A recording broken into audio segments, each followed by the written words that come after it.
So let's go around and do introductions for the row. Morris Cook. Nathan Spencer. Tallulah Payom-Okoye. Michael Stevenson. Joshua Gill. And we want to welcome Joshua as our new fully voting board member on the RTA. Thank you. Everybody had an opportunity to have the agenda. Are there any additions or revisions that you all feel need to be made?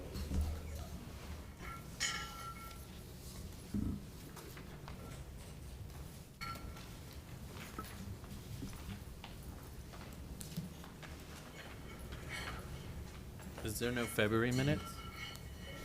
I'm sorry? Are there no February minutes? Oh, yeah, are there? These are January. Oh, no, this is first for the agenda. Oh, I see, sorry. Do we have February's minutes?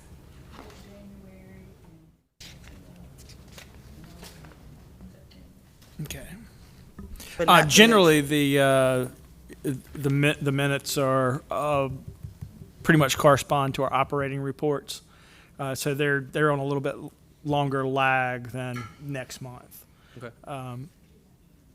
That is correct. Okay. Are there any additions to the agenda? Okay. Are there any questions about well, I'll give everybody a moment to review the January minutes if you haven't. Good. I'm good. Are there any questions about the January minutes? Do anybody want to make a motion to approve them? Just the spelling of my last name. Oh, yes. No Can E. we correct the spelling? What's the spelling of your last name so they know? C-O-O-K. No E. Oh, and while I'll adjust the spelling of my first name. So it's Tolulope. Oh, no problem. I think I'm so used to it that I forget. Can we have a motion to approve? Or do we need a few moments? Good. I move. I second. All right, it's been moved and properly second to approve the January minutes. All in favor, say aye. Aye. All opposed? The ayes have it. The minutes have been approved. And we will go ahead and jump right on in. So we have one staff information item, and that is equitable development around transit. Jason. So yes, at the last meeting, Transit Authority members requested information regarding this project. This project has had 2 rounds of meetings with, Jason, if I'm wrong with that, please correct me, but with 2 meetings for the first round and the second round, along with additional outreach as well. Mr. Jason Harden is here from the Planning Department, and he's going to give us an update on this project and maybe some next steps as well. Yeah, that's right.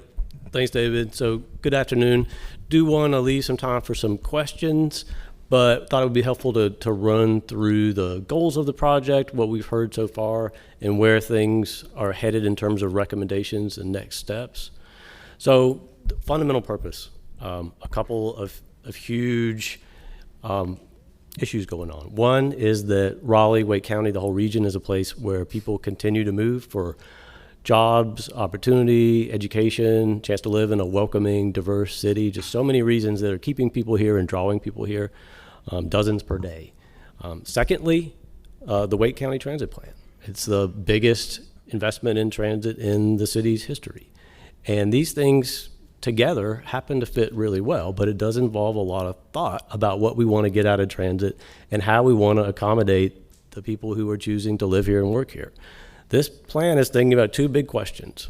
It really boils down to these 2. One is how much of the city's future growth ought to be accommodated near bus rapid transit. If it's not accommodated there, it's going to be somewhere else that's less walkable and less transit served, and people are more likely to drive. And how do we ensure equity, affordability? How do we ensure that these benefits of this investment are shared for residents of all income levels, existing residents near where BRT is planned, so that the community feels like it's getting its fair share of this investment. So again, just emphasizing that the starting point is the really rapid expansion of this region. It's one of the hot spots for tech jobs, government jobs, education, hospitals. There's so many sectors that just continue to draw people to this area.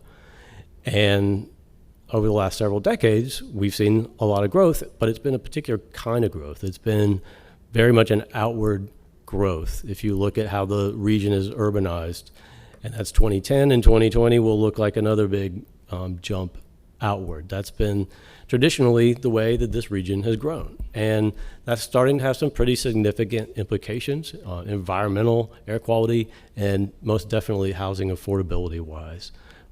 Basically, commutes are growing longer, and that means that increasingly there's demand for walkable places closer to opportunity. I think for the first time in at least a century, you have residents of all income levels who want very much to live in a walkable place where they can not have to drive all the time or not have to drive as far every time.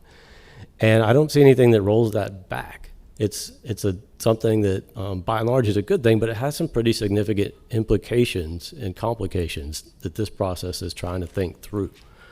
A lot of it just has to do with increased competition for housing. So one thing about why our property value is increasing, why is the rent so high? One reason, not the only reason and not the only solution, but one thing is there simply aren't enough. Raleigh didn't build many walkable places near transit.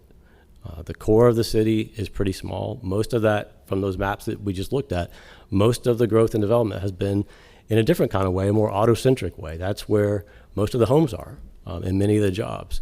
So when people are looking for something that's more walkable, there's not much of it and a lot of competition. People get priced out. That's a problem. They travel further to get to work, air quality implications for quality of life. So more housing is part of that solution, but it's not the only one. I'll underline that. That is not the only part of it, but it is a necessary part of it. And so fundamentally, the question here that this process is posing is not whether Raleigh grows, because that's happening, but how. And thinking specifically about projections in the future, Raleigh is projected to grow by a couple 100,000 people in the next few decades. Again, the question is, how do we grow? Growing more around transit or more around driving? And there's trade-offs. There really are. And it's important to think through those. We've asked plan participants to think through those pretty carefully. I think it's pretty easy sometimes for people to say, well, I like this, and then to kind of not think about the implications of that. That's a human nature thing. But we've asked people to think about what does it mean to continue on our current path or to think about a different path. So growing more around driving, that does mean less change around transit stations. It means more change in places on the edges of the city or the region, more driving, fewer jobs accessible through transit, which is a pretty key issue, more air pollution, higher carbon emissions, and walking typically is going to be more recreational. It's less something that's doable in those places on the edge of the region. Growing more around transit does mean more change around transit stations, does mean less driving, fewer carbon emissions, allows more people to live in a walkable place, more housing options, more opportunities for new affordable housing units near transit, improved access for transit users to job opportunities because physically they're more reachable within a reasonable transit trip. And it supports that investment in transit if we do it right. So those were, before we really started asking people questions, those are some of the trade-offs that we put out there. We've gotten a lot of outreach during this process. Actually, we had a kickoff meeting and then 2 sets of input opportunities since then. Just had a couple of workshops last month. We've also had a lot of online participation, more than 1,000 survey participants. Talked with riders at Go Raleigh Station, on the bus, sent a lot of postcards to let people know that 60,000 is cumulative. So we did 3 rounds of postcards to residents and properties close to BRT. I also want to emphasize we've done a lot of events beyond that because a lot of times when we have a formal city meeting, participation can be pretty limited. Not everybody can attend in person. Not everybody wants to. Not everybody has, people are working, they have childcare, they have other responsibilities. So one thing that we thought is critical is that we not just get input through those formal city meetings because there's actually a lot of conversations, especially when we talk about affordability that are going on. And the thought process, wasn't that, you need to come to a city meeting. We've got one next week. You need to come to that to be heard. No, we wanted to be there whenever possible at those meetings. And so a significant part of the input that we heard actually came through attending, I guess, more grassroots kind of events that have been taking place over the last several months, and I'm sure will continue. And I can definitely say they shaped the input. So for instance, we didn't hear as much during the big meetings or and some other formats about predatory purchasing. But we did hear a lot about it when we went to some meetings where a lot of community members were voicing their concerns about that. And that's something that me personally helped me understand that need and that problem that's ongoing right now. So again, just the fact that we've tried to broaden the outreach well beyond just here's our official city meeting on this date and attend it or do a quick survey. We've tried to go beyond that. So here's what we heard. Actually pretty consistent responses throughout. So we got a pretty clear direction. We asked about affordability. Is it important to ensure affordable housing options exist near BRT? Almost everybody said it's important. Most of those said it's very important. This is an example of a trade-off question. Do people support taller buildings if that means that more affordability can be provided? Pretty clear response to that one, 72%. Should a broader range of housing types, including more affordable types, a duplex, a triplex, something that allows ever-increasing land to be shared among additional units, additional households. And that was very high, 85+%. And we also asked about growing around transit, because that's a key part of this process as well. We asked, do people currently live in a place where it's walkable and they have high quality transit? Not that many, less than half. And then we asked, well, if you don't, would you like to? And almost every respondent did. And I think that tells a lot of the story. Again, that mismatch between what people are looking for and what exists in Raleigh is pretty significant. So when we asked the question, and you could almost just create a formula from those first two numbers, pretty obviously that means that it's important to people that Raleigh allow new homes and jobs near bus rapid transit.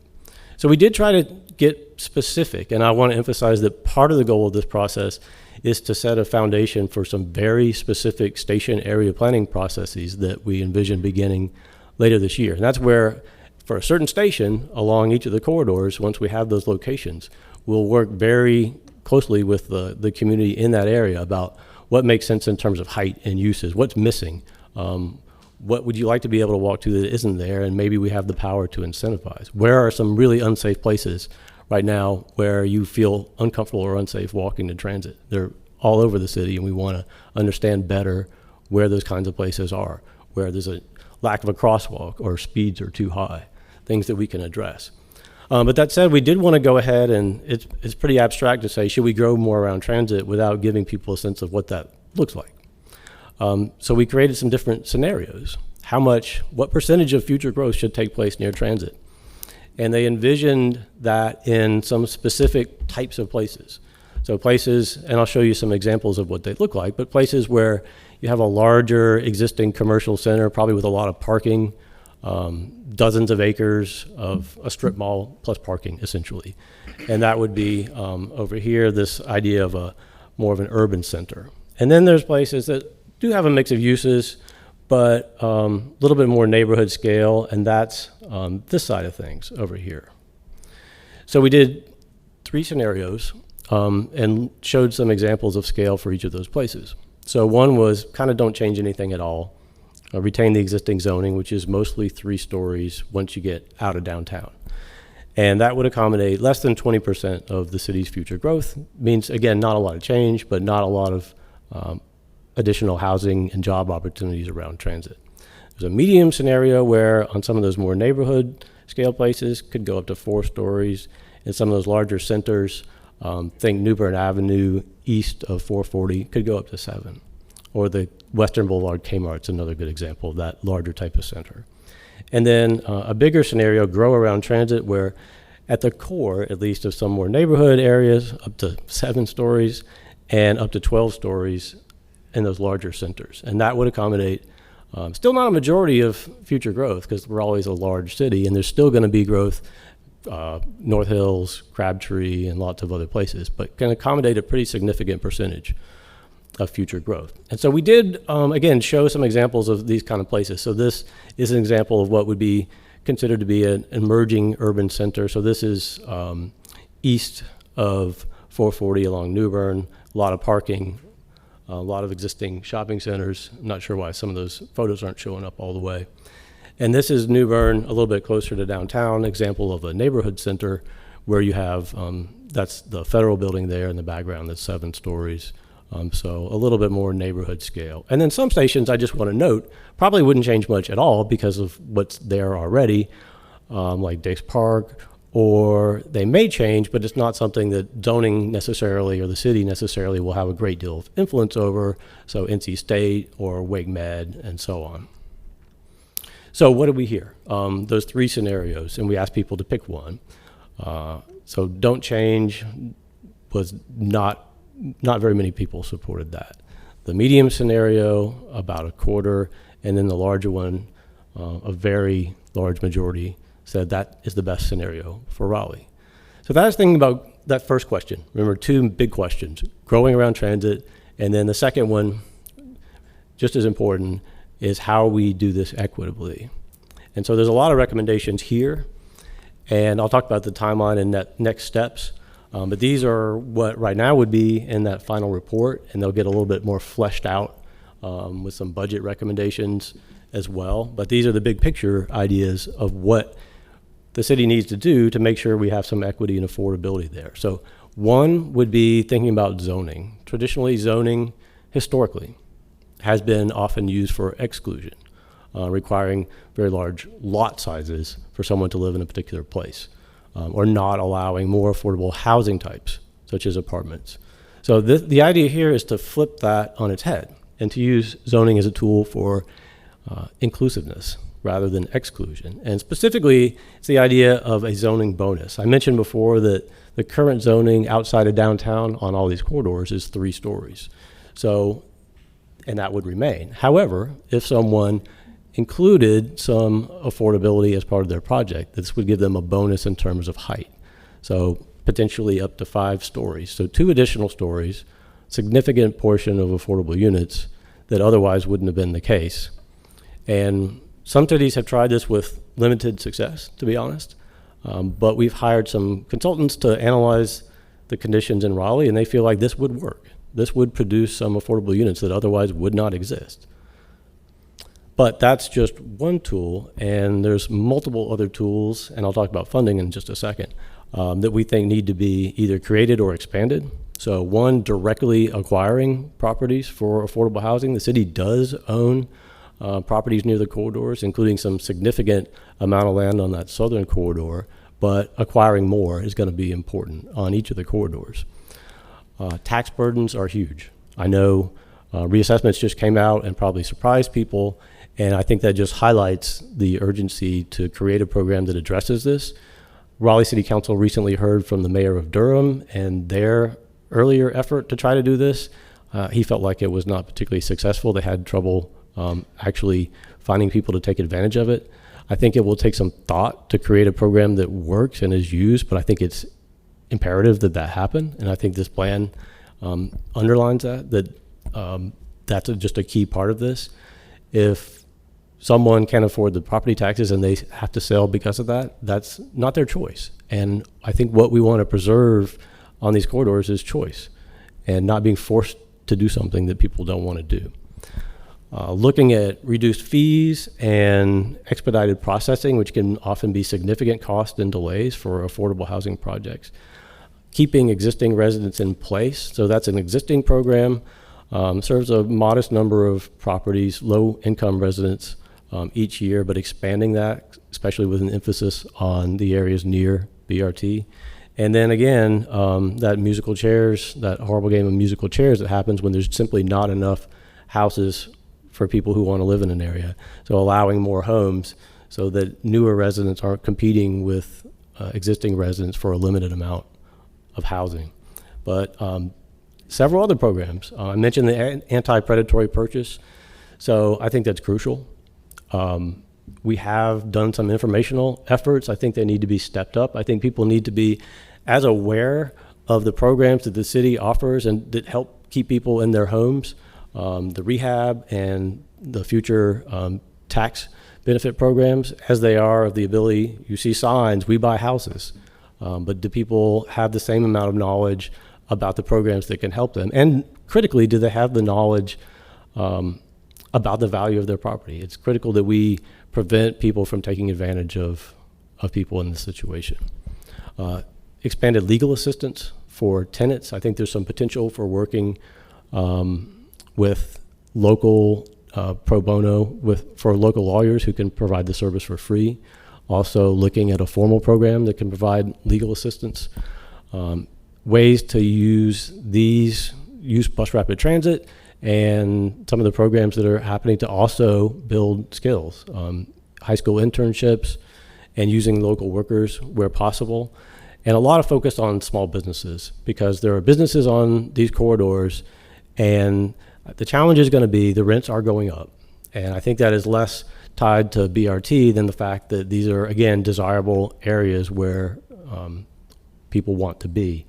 So rents are going to go up, but the opportunity is there if more people are living along these corridors to reach more customers. However, that's not as easy as it sounds. That takes things that often are tough for a small business owner to find, capital for one. So looking at grants for building improvements, I'd like to expand my dining area, but I don't have the capital for it. Well, there could be a grant or revolving loan to help with those kinds of needs. So last couple of slides before we get to questions, but obviously funding is critical. I just laid out a pretty ambitious set of programs, and they're only as good as they're funded. So a couple of main tools. One would be existing affordable housing fund.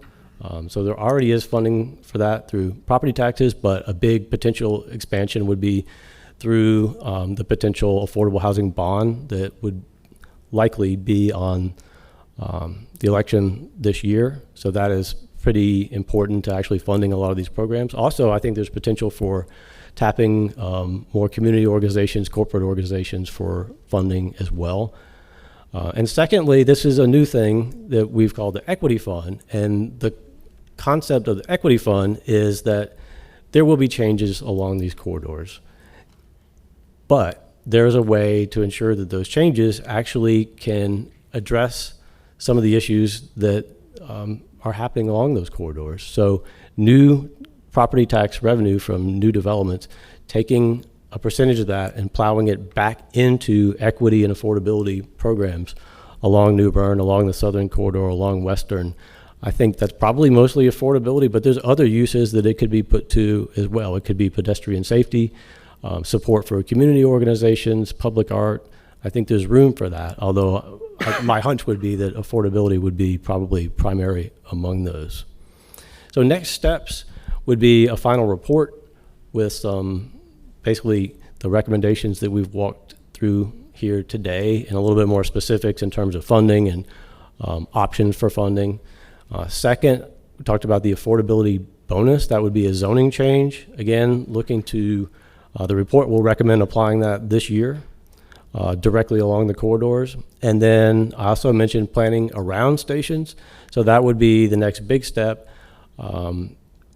station by station, going and having those conversations about land use and pedestrian safety and what kind of things we need to make all those station areas successful and equitable. And I wanted to mention that I don't think equity is something that can be solved in a one-shot bond or program. I think it's something that has to be ongoing. It's not a one-time conversation. A lot of these things would need to be monitored in a real formal way that we have not done in the past. How successful is the zoning bonus? Does it need to be changed to work better? Is anyone using it? If no one's using it, maybe there's something wrong with it that we need to adjust to make it useful. Small business programs, a lot of work to expand and implement those, and just a lot of ongoing dialogue. I talked about the equity fund and what it could do. Well, I think that takes a lot of community input to understand what the most important things are.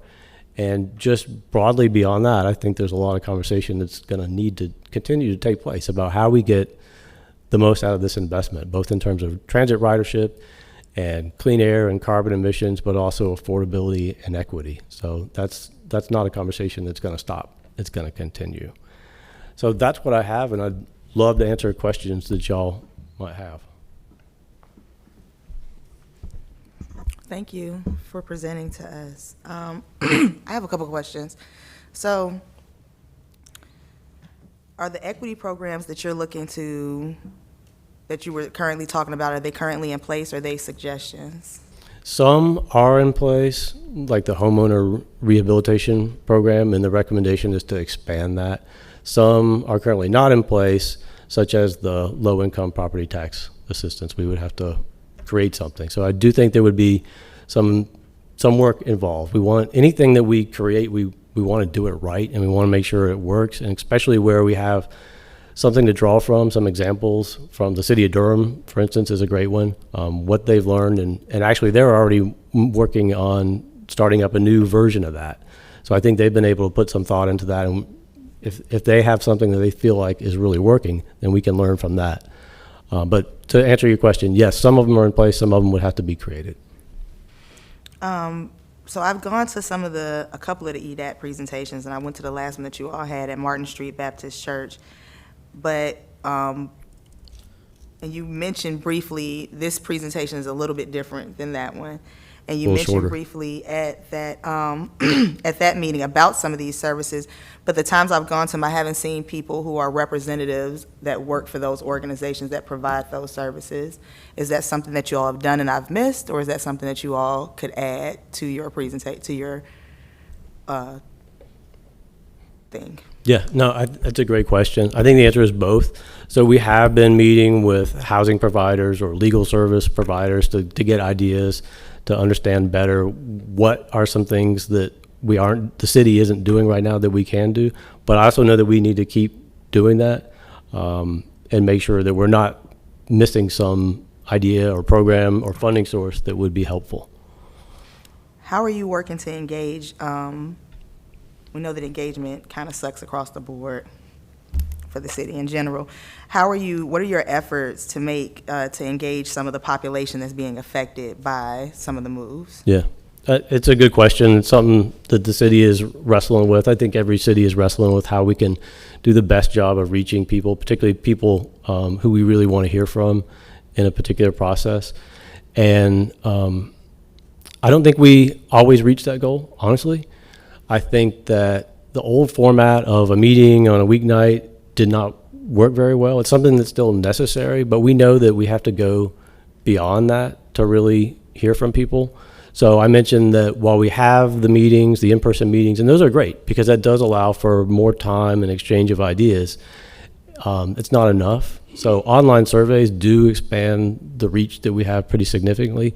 But again, that's not always enough either. And I want to emphasize here that this issue of not necessarily feeling like we're reaching everybody we need to reach through the formal process, it's not something that's just a planning around transit issue. I think that's the case broadly. I think everybody who follows planning and zoning kind of decisions know that people come out tend to, and this is a citywide thing, when there's something that seems really pressing or really that they're concerned about. Otherwise, I think that it takes more work on the part of the city or staff to reach out to them. So I did want to emphasize that what we found to be most successful through this process, and I know going forward, is not just assume, no matter how much communication we put out, that people will always come to these formal city meetings. I don't expect that. I don't even think it's necessarily helpful, because I think that can be a space where people feel less comfortable, honestly. I think it's more important for us, for city staff, or anybody involved with that plan to be involved in conversations that are happening on a more organic, grassroots level. I think people feel more comfortable in those spaces, and I think we can learn a lot from being and listening in those kind of meetings. So I think continuing to do that, that's the biggest thing I learned in this process, is that was a better way of engagement than just saying, here's our meeting on February 17th or whatever. But going forward, and I think this is especially critical when we start talking about anti-predatory purchase programs, I think the engagement needs to go one level beyond that. I think what we're actually talking about to make that successful is door-to-door, boots on the ground approach. And that's something that's very labor intensive, and I think it's also very necessary. So thinking about how on a practical level we can do that, and how we can partner with community organizations, churches, high school students to help us reach people on that literal one-to-one basis is going to be important going forward. Are you all going to, I'm sorry, I don't mean to just be, do you have a question? You can break up my Only questions. just because you touched on something that I had a question about, which, you know, in the process, some of these measures are more long-term in their effect, but I think the anti-predatory aspect is something that's happening already and has been happening. So I was just wondering, is that already being implemented? Is something happening now? And what is being done? Yeah, it is. And so that goes back to the question of some of these are existing programs and some would be new. This would be more expand and build off that. So we do have some information, and we do have some efforts to get information about property values and city resources in people's hands. And I think we've worked hard to get that out there, but I don't think it's gotten out there to the extent that it needs to. I think just a door-to-door approach for something like that has to happen. And where have you had these pop-ups? So multiple events at Go Raleigh Station. That's kind of the hub, best place to reach a lot of people and be efficient. Also, community meetings. Anytime we hear about one, we want to be there and be a part of that, whether it's listening or more actively talking about the project. CAC meetings. I know there's some uncertainty about the future of those entities, but went to a lot of those during the process. So any opportunity where it looked like there was a good intersection between who would be at a place and this topic, we wanted to be there. Thanks. And the reason I ask about engagement is because the meetings I've gone to, there's not a lot of Black people at the meetings. So it makes me wonder about how reliable the outcomes of your survey data is if it's not reaching the people affected by it. And then if some of the questions might lead to agreeable responses, and then we wind up getting the response that we want. So I see the the data, but in coming to some of the meetings, it makes me wonder how much can we look at this data if it's not really coming from a diverse population of people who are impacted by, you know, transit and the development around transit and things like that. My other question is, how much data have you gathered on displaced residents? So, first question, I think that's a good one, and I think that's a fair characterization of the meetings. The online input, I think, it has been more representative, still not perfectly representative. Around 10% of survey respondents were minority respondents. We did get a very large survey response, though, so a fairly large number. And when we looked at were there differences, and we also looked at income, we asked about that as well, too, and pretty diverse income ranges, about half below the median income, about half above that. But there weren't really large differences depending on income or race in terms of how people responded to those questions. So some of those, and I think that's indicated by just the very large numbers that you saw in some of those surveys. Everybody thought it was important to ensure affordability, to invest in affordability. So I feel like we can always do better, period, when it comes to making sure that we're getting the most representative input possible. But I think in this case, what we did here ended up telling the same story, regardless of who it was coming from. And then, can you repeat the second question? I will, but that kind of leads to my first question, because some of the questions, should there be equitable development around transit? Of course, people are going to say yes. Do you want bike lanes? Yes, right? So of course, some of the questions, if we're talking about, in my honest opinion, if we're talking about equitable development, don't go deep enough to really figure out what people feel about equitability, because some of the questions to me are more representative of enhancement of transportation versus equitability that people are answering. But that's just my 2 cents to your response. My other question was, what data are you gathering on displaced residents? All right.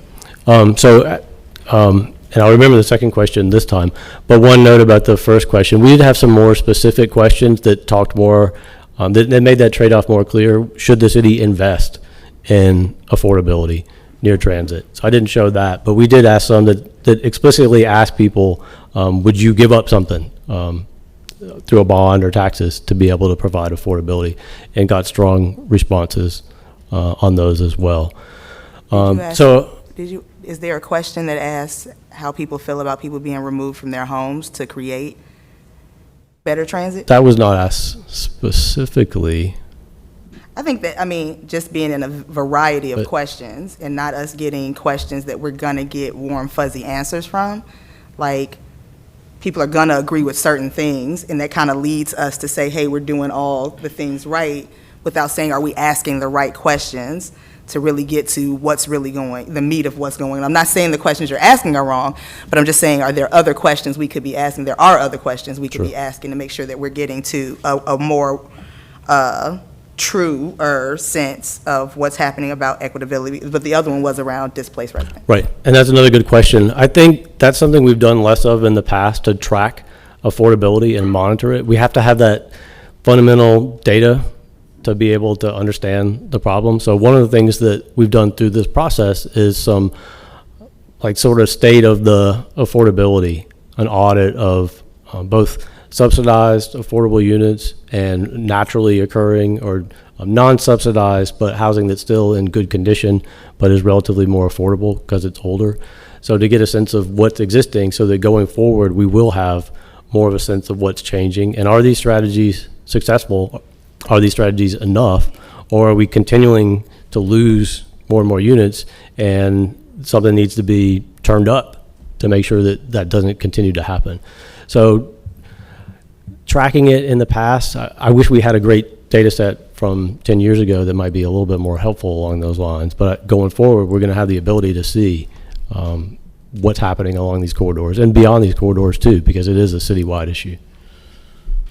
Are there any resources that are being maybe created to help ease some of the people who are living in some of the hotels around transit, to help them be a part of the equitability and the affordable housing? There's some existing programs and resources for very, very low income people who may experience homelessness at times.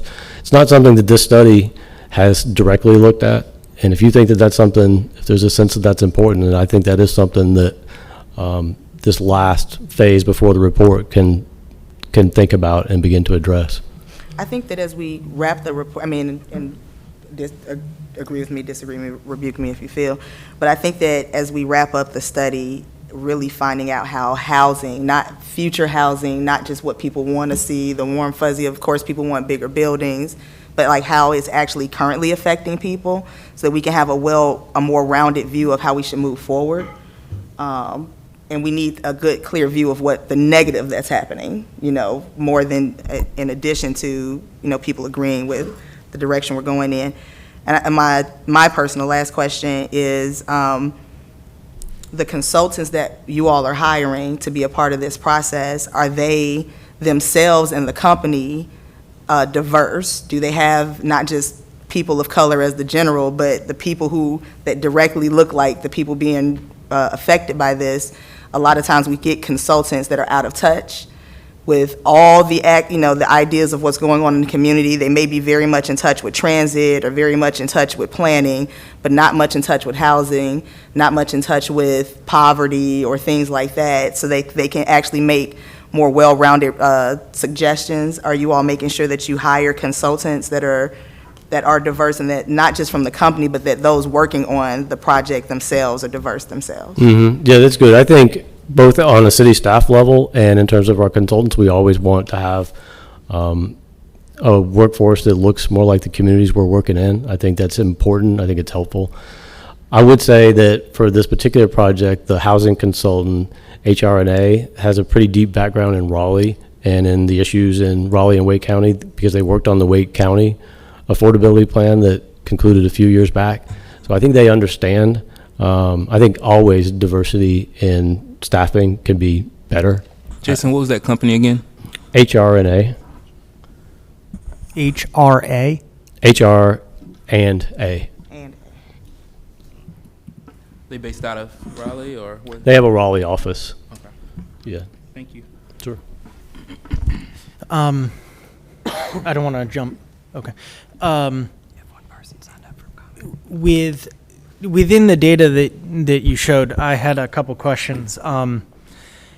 Do you know just off the top of your head the population within sort of first last mile BRT, quarter mile area BRT planned within Raleigh? What's our overall population within that?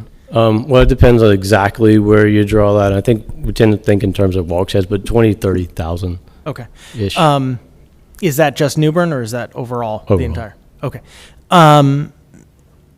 Did we get proportional responses from within that population, that area?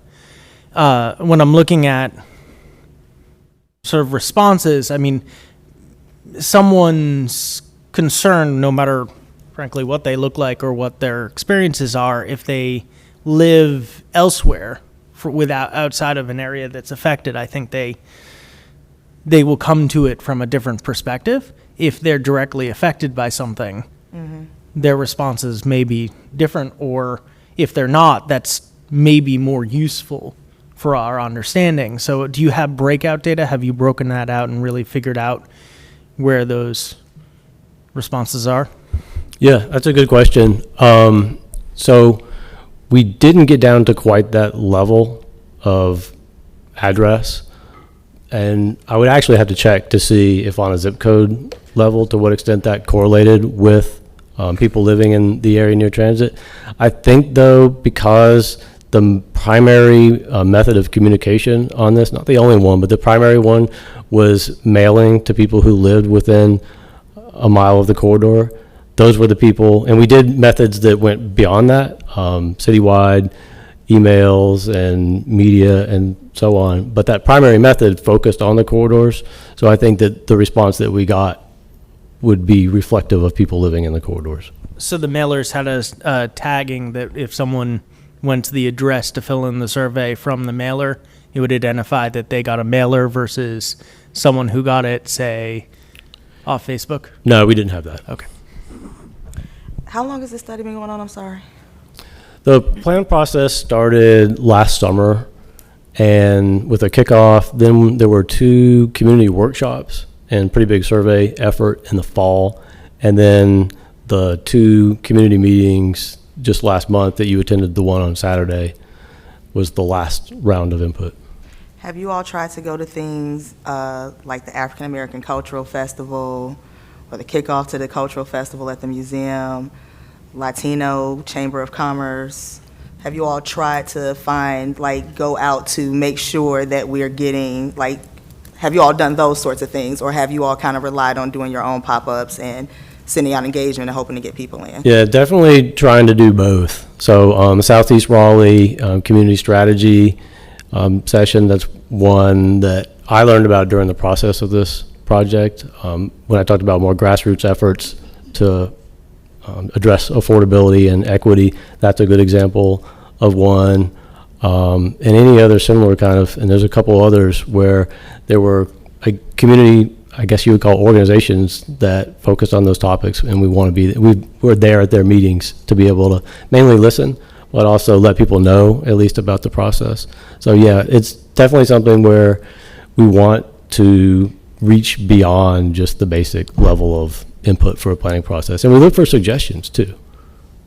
As you've been doing this study, have you done any personal research on gentrification that precedes transportation, not just in this area, but across the country, to add that to the context of your study? There's a lot that's been written out there, a lot of papers that try to analyze the effect of new construction or the impacts of rail or even bus transit. A lot of information out there that we've looked at. And beyond that, lots of just information, news articles. I think everybody probably saw the New York Times article on Raleigh's affordability issues some months back. So yeah, I think we've all tried to familiarize ourselves with what's going on, both on the big economic level, but on how is this affecting people day-to-day level.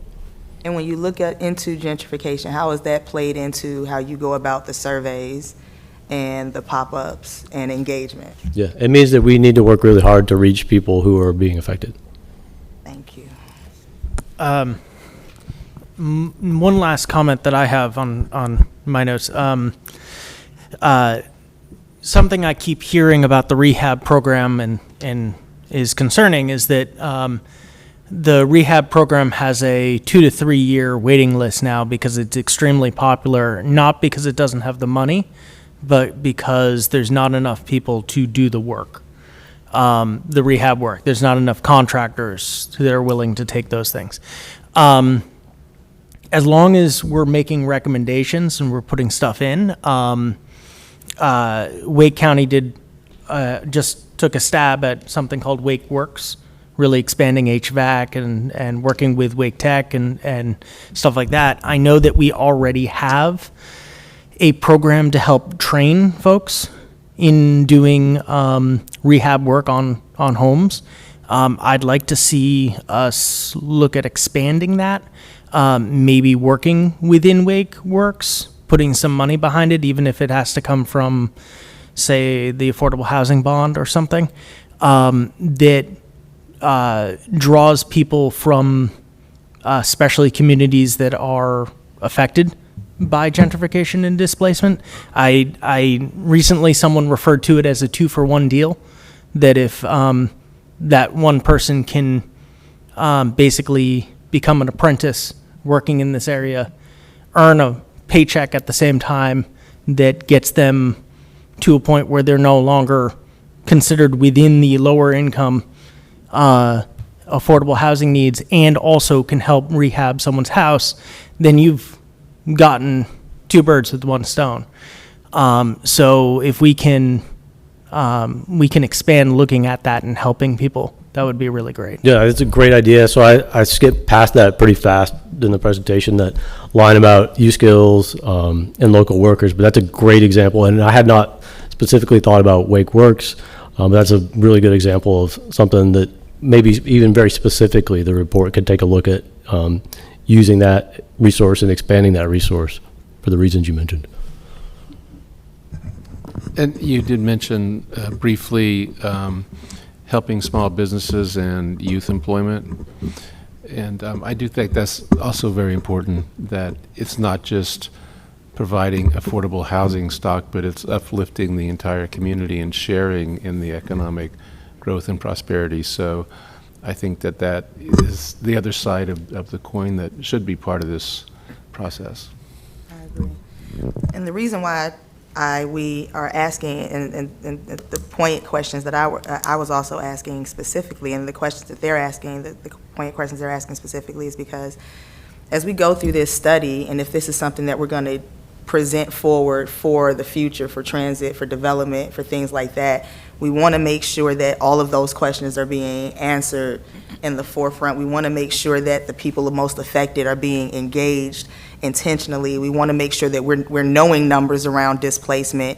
We're knowing numbers around how many people are dealing with predatory purchases. We want to know, like, some of the population may not have reliable, consistent access to the internet or a cell phone, right? So if we're not considering those things, if we're not keeping in mind those populations, if we're not engaging those people, then how accurate is the outcome, right, of the study? You know what I mean? You know what I'm saying? You know what I'm saying? Yeah, I'm here. Yes, Okay. I definitely. So yeah, that's the point I'm making. Like, we want to make sure that if we're doing EDAT, that is not just to check a box. And I'm not saying that is what you're doing. I'm not trying to be insulting, Sure. but if we're doing EDAT, we want to make sure that it's not trying to just check a box. We want to make sure that the people who are really going to be affected by it are allowed to have their voices heard, even if it's in dissension to this, and not just having a space where we're having a lot of people that don't look like the people being affected, and it sounds great what's being said to them, so they're all on board and they're saying yes, and then we have a study that says everybody's down with this. Well, there's this population, but this whole population isn't really represented in this study. So that's my concern. But I don't know if anybody else has any. I do. Question. What's the scope of the rehab program again? What is the scope of that, or the amount of money that's available? So it's fairly modest. So I think there's a lot of room for improvement, around $1 million per year. Mm-hmm. And I believe typically that goes to about 50 homes. So it's intended, first for low income residents. Mm-hmm. And the intent, to step back a little bit is, again, it's about that question of choice. If somebody has to sell their home because the roof is leaking, that's not right. And they don't have the money to fix it.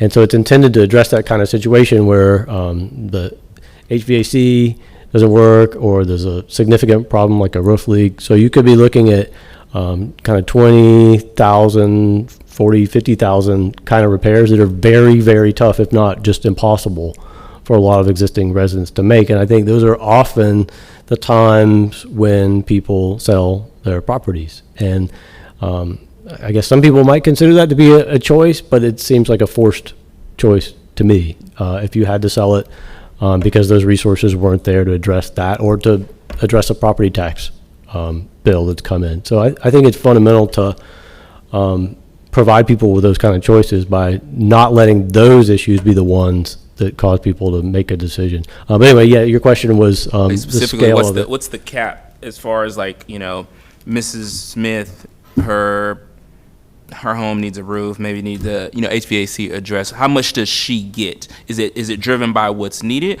or is it driven by what she can prove is needed?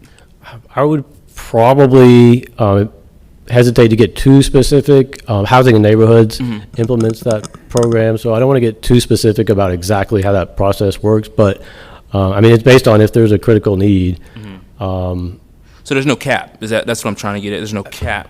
I'm sure there's a cap. Yeah, I'm sure I think it's pretty high though, because I know that 20 grand, 30 I think grand? it's much more than that. I think potentially some of those repairs, because you can have a structure that from the outside looks good, but once you get into it, starts to require a lot of work. So I believe there have been some that have been many tens of thousands. Because what I was thinking, as Nathan was mentioning Wake Works, I think something that could be innovative is tying an apprenticeship program to contractors or artisans that are actually like already in business to actually partner with an apprentice to, as he said, two birds with one stone. But if there's a demand for a certain skill set, and then you have people already in the marketplace performing this skill set, then why not try to incentivize them to come together? So a carpenter that's already, in the carpentry business could, benefit from someone that's from the community, learning how to be a carpenter. Definitely. You know what I mean?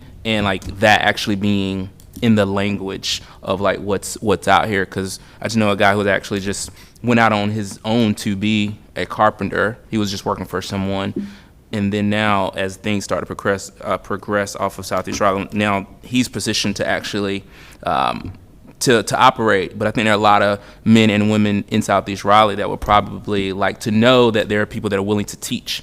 Because I experienced that when I got out of college. I couldn't find a job, and I actually started working. I was a day laborer for the entire summer doing hardwood floors, and no one would even bring me on for free. So maybe that was me. But at the same time, I'm just saying I think that would be great to kind of put some messaging around if that's a possibility. I think it definitely is, and I'll make sure that report goes into some more detail about some of these ideas, because I think they're really important ones. Yeah, especially that apprentice program, because you start adding to the people that can do the jobs that are clearly needed. So I agree, especially since construction is on path to kind of die in a few years. And I have one more question. Can we add, is there any way that there can be some study done around how to preserve some of the historic communities as we talk about equitable development? Because as we're talking about building higher buildings and giving incentives for more floors for affordable housing, that depends on if the developer wants to do that, right? Because we know that we can't force anybody. And then B, oftentimes, because the wait list is so long for affordable housing, the people who are displaced are at the end of the list and can't get in to any of those units.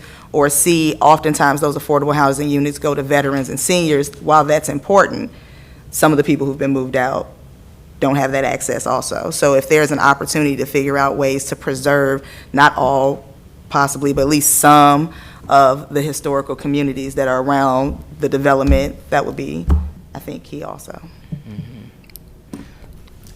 And one other thing, as far as the elderly, through some of the kind of visiting more people in my neighborhood where I grew up, there's a sentiment specifically with my mom. So my mom lives near Biltmore Hills off of Newcomb Road. And that's obviously predominantly black area. Within those households, you have 2 to 3 people, and kind of a generational situation. And my mom, her sentiment was like, yeah, when this place is bought, I'm going to be looking for, a senior citizens place somewhere, that, because I know there won't be anything around here. And so I just like that's what's in people's heads right now. So that's just real on the ground, because I asked her. So just making sure that the elderly are not forgotten about. However it needs to be incentivized. I mean, that's a later conversation, but I just don't want to forget about them. So. Thanks. That's a good point. Not a question for Jason, but the topic of housing in neighborhoods has come up a couple times in this conversation, and I think there's some movement with regards to a housing bond and other sorts of things, and they've got all these programs that closely relate to a lot of what is going on in terms of home rehab and stuff, and those along the corridor.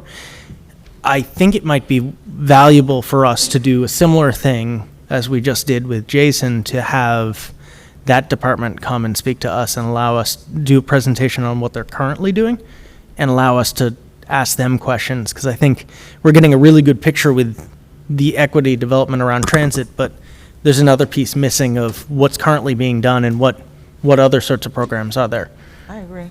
I would even like to see a pop-up event or whatever with staff and transit, with EDAT, with housing and neighborhoods, where it's not just billboards where, if you go to this poster board over here, but we're talking about transit and try to find out about housing, but a day where we're presenting everything to people. We're talking about transit, and then it segues into why we want to try to make it equitable, segues into housing and neighborhoods and how we're going to make this equitable, versus, and even working with community groups, local community leaders, to try to make sure that the audience represents everyone.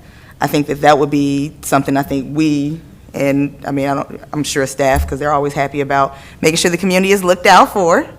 So something along that nature, to where we can have something like a cross-functional event meeting where we have some of everybody there. Because one of the issues is, we have these meetings about the New Bern corridor, but we don't know about equitable development. And then that meeting is on 2 Saturdays from now, and I have to make it to this and take time off work to go to that. Then there's another meeting about something else, and all the pieces are being spread out. That makes it harder for people to get the whole picture. If to clarify, you're saying basically the information is too siloed. Right.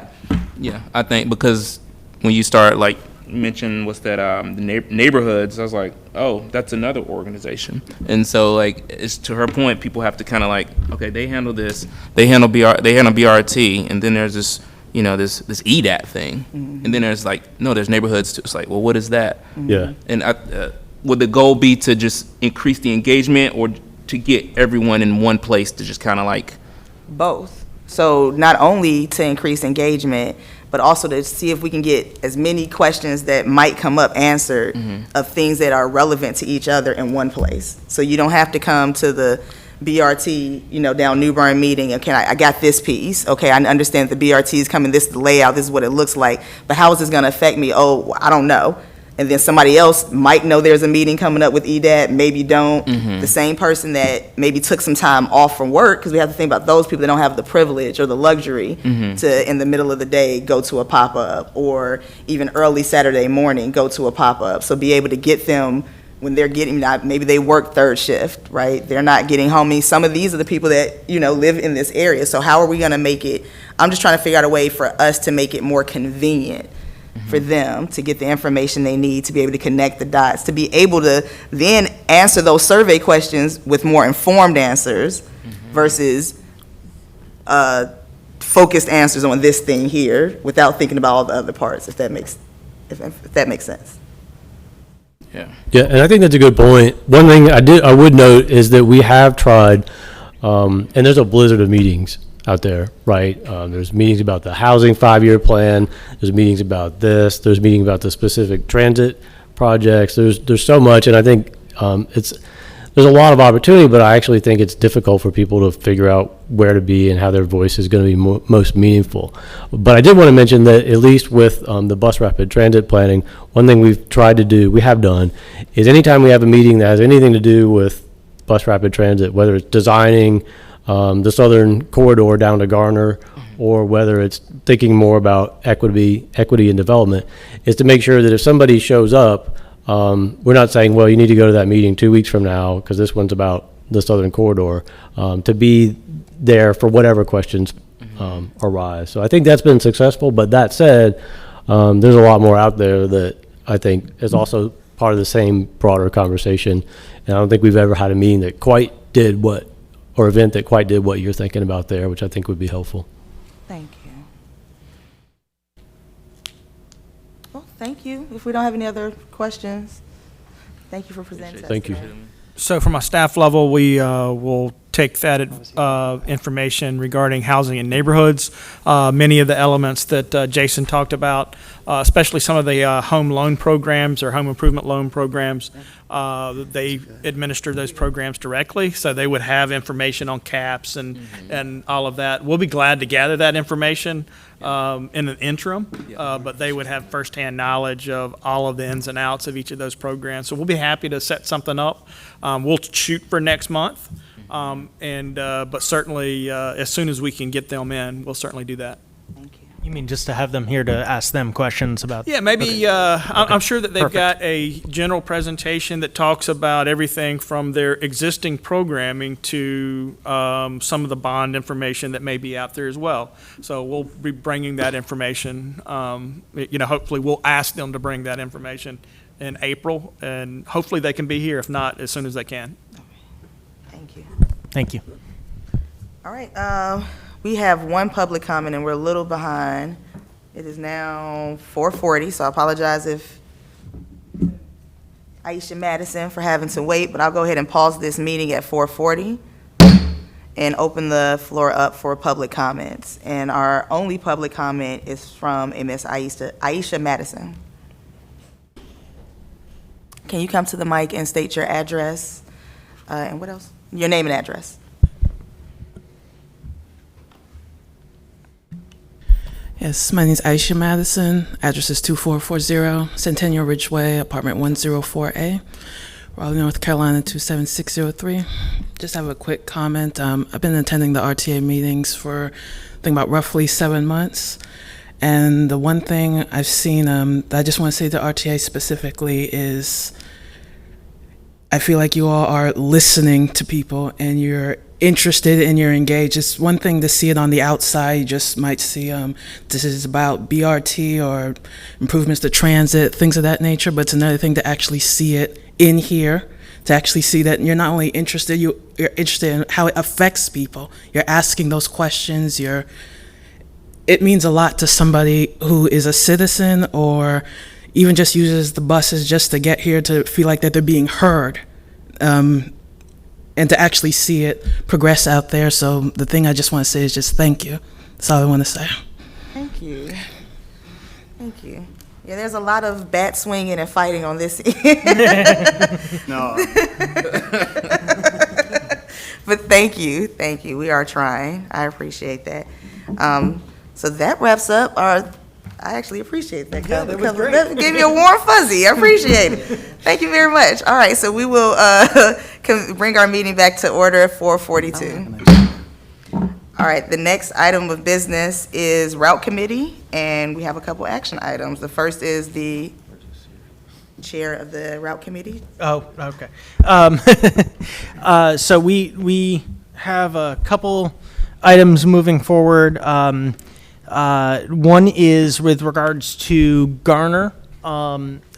Because of the success with the route, we've been told by staff that they can actually move up without any additional cost the frequency of Garner and set up two-way route for the number 20. What we have to do is set a hearing date to hear from the public and be able to move forward.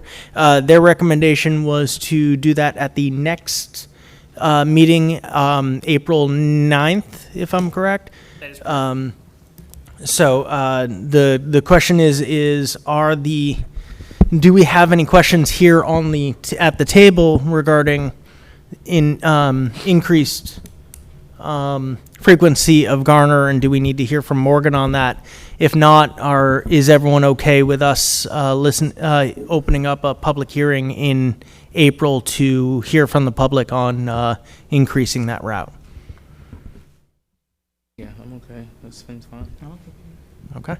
So I'm going to make a motion to host the public meeting with regards to improving Garner service route number 20 on April 9th at the regular RTA meeting.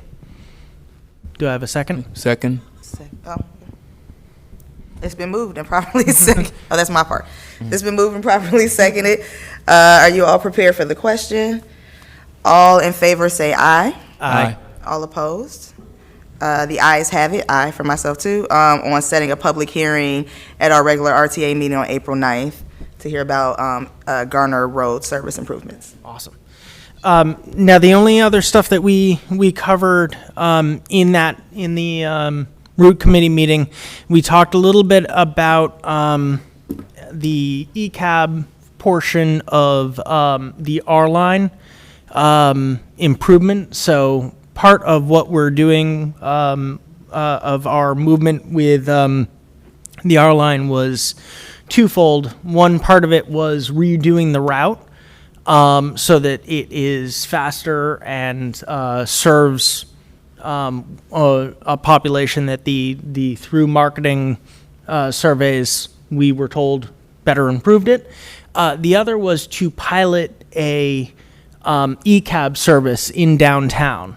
This would be something that was just for downtown, electric cab, slow, point to point. The RFI for that is coming out this month. Staff is doing a pre-submittal meeting to allow the potential respondents a little more information. There tends to be a lot of interest in this one. Micro transit, as it tends to be called, is very popular. So that is going to come to us in May, so we can expect to hear more about it.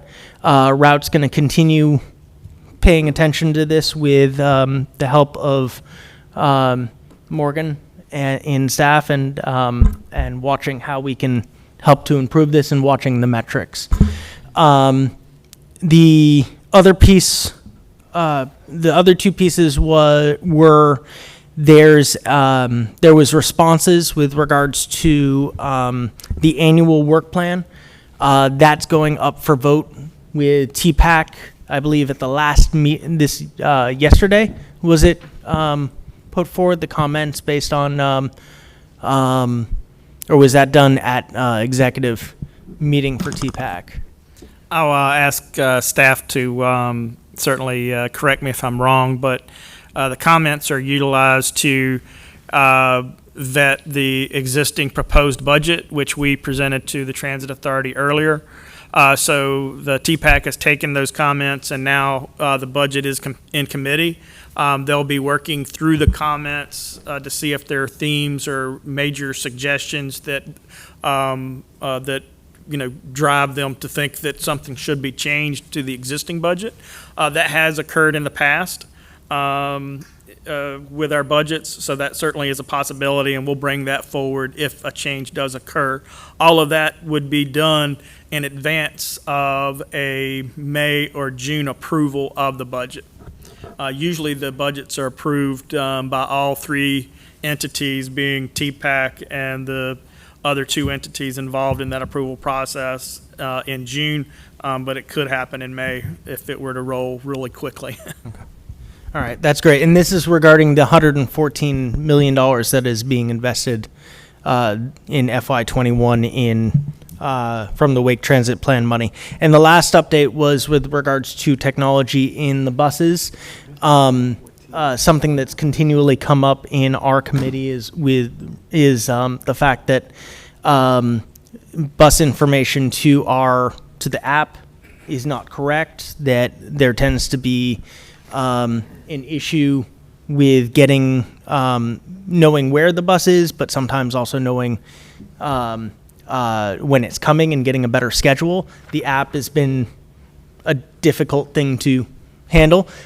We were told that they are now testing new technology through CleverCAD, and that the RTA had endorsed an award back a few months ago on this technology, but it had been a while since we'd gotten an update. It's being tested in one bus right now. They're going to move up to 2 buses if it moves forward, and then move to what they call a mini fleet, which is 12 buses. Have input from the operators, have input from users, and then hopefully it'll be rolled out this summer. So my hope is that we'll have better app technology so that we can know when our buses are coming.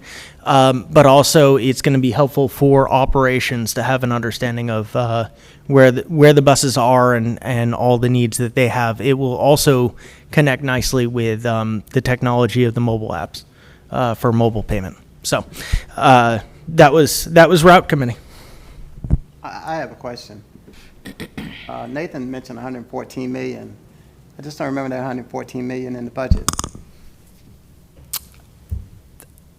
As far as our contribution from the Wake Transit Plan, I know that our contribution certainly was not that number.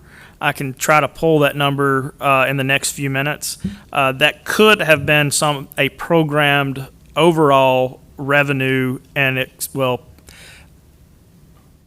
expenditure, as well as how those funds are put into fund balance for future projects. But that's pretty much an annual total budget across all agencies, and would also include bus rapid transit, future commuter rail, and all of the funds, again, that are set aside for future bonding of those projects. So that's where That wouldn't come through the books that we keep. that's true. Traditionally, what we've brought to this body is those elements which you implement and you receive public comment on. So All that stuff Nathan was talking about, we don't receive or take up public comment or any of the things that you just said. under that one budget scenario or one budget number, I think that would be correct. But certainly, the elements that he talked about in general are correct. Okay, thank you. I would like to have a budget of 114 Mike was million. getting ready to give a report based on one thing, and I was just trying to make sure that he's not tripping over himself when he's doing it. And also for clarification, the 2 different budgets are traditionally 2 different budgets. We do have a Wake He Transit was talking budget. about Wake County. Yeah, the Wake Transit budget, that's correct. He's talking about the Wake County. The work plan. Yeah, the Wake County work plan. And then we have the Go Raleigh budget, which is what we'll talk about under the Finance and Policy Committee. Okay, so those numbers wouldn't compare. That is correct. They are two separate budgets. Thank you, Nathan. Thank you. All right, so our next item is Finance and Policy Committee. Thank you. We have a few items that we discussed last week. First one is the budget, and I believe Siobhan is going to present that. She's welcome to, but I'll be happy to run through it real quick. Okay. Let me see what she would like. She's kind of. That's just how it's shown on the agenda. Well, I have a question. Was this what we talked about yesterday? Yes. So there was an option, before Siobhan comes up, there was an option to, if we didn't have an opportunity to look through the budget ourselves, for us to table this till April, to give us an opportunity to actually look through it, so as she goes through it, we know what we're looking at while she's going through it. Yeah, so what I can do is, I think I can do this without Siobhan's help, is I can just briefly explain what each of the budget headings are, so you have some context of that. different I will buckets. also acknowledge that this is not these are the budget summaries and do not include every single line item, as that's a very exhaustive list of every single line item within a budget. Hang on 1 minute and let me turn to that page. So if Madam Chair, if you wanted me to continue, I'll be happy to just explain what each of these individual budgets represent. And then, as you stated, if you would like to, digest that further, and then approve that next month, that is fine with us. That is why we brought it this month, so we'd have plenty of time for you all to review it. What do you all think? Probably table it until then, so we can know exactly what. Well, let's see the buckets, and then we can kind of make a determination on that to see how descriptive the budgets are. Does that make sense? Sounds good. Let's do that. All right, so the transit budget at the top is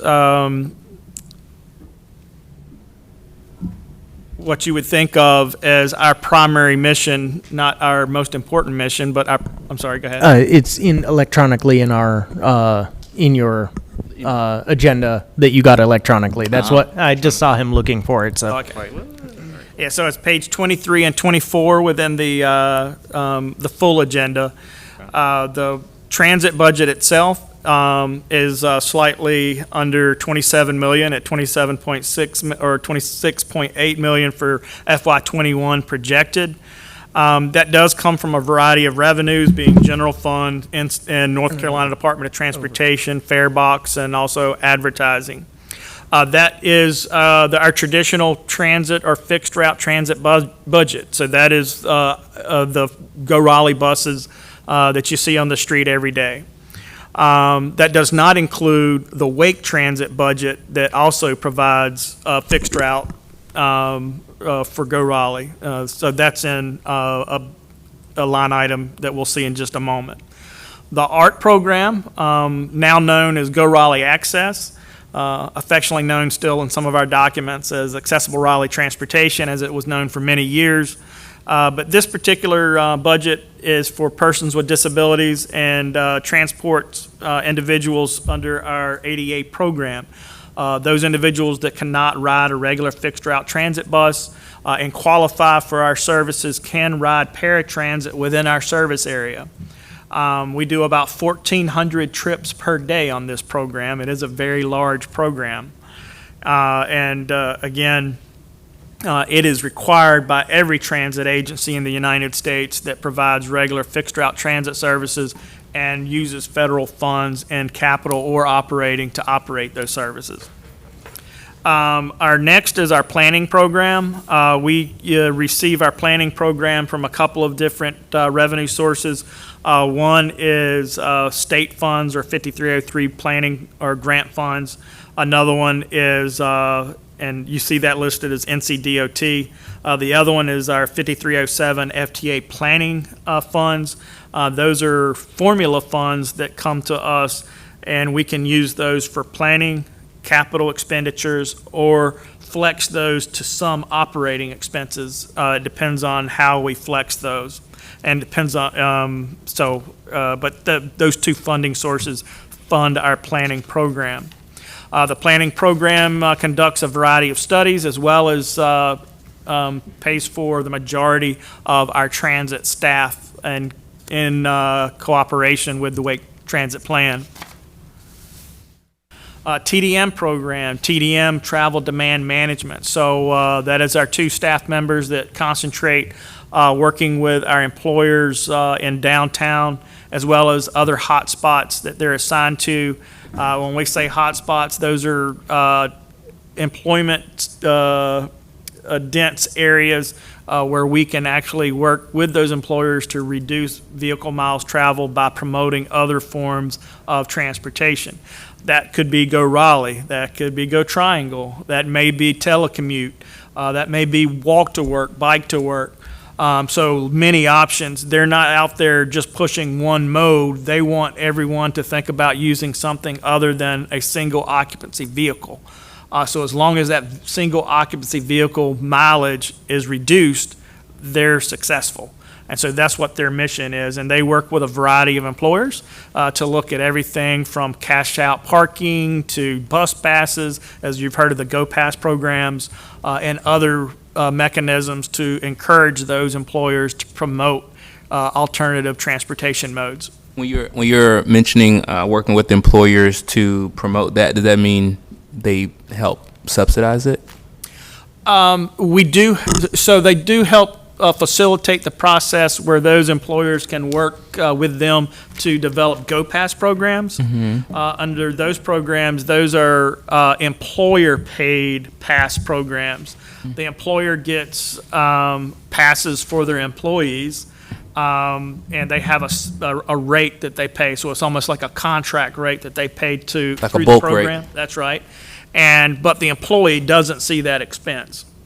So they're subsidizing transit for their employees. We still receive revenue from that, but it's an employee-based effort.